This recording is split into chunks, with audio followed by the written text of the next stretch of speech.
आहोंच्या वाढदिवसानिमित्त काहीतरी भेटवस्तू घेतली. हे तुमचं बर्थडे गिफ्ट अरे छोटस. वा, धन्यवाद. काय आणलं त्याच्यात? काय आहे ते बघा आता.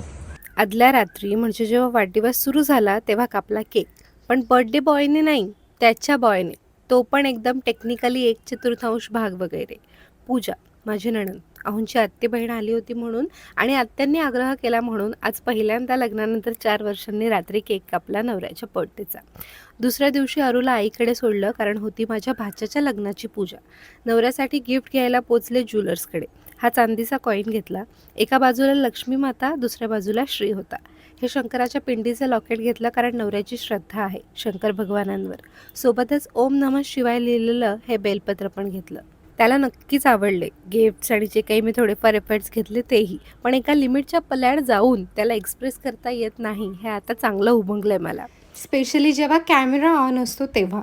रात्री गेलो डिनरला काही फ्रेंड्स आणि फॅमिली मिळून. तिथून गेलो माझ्या माहेरी जिकडे पूजा होती आणि त्यानिमित्तच सगळे कझिन्स आणि फॅमिली मेंबर्स एकत्र जमलेले. केक कापल्या कापल्या चिल्ल्या पिल्ल्यांची धांदल उडाली केकवरचे चॉकलेट चिप्स खायला. And that's how my husband's birthday went well.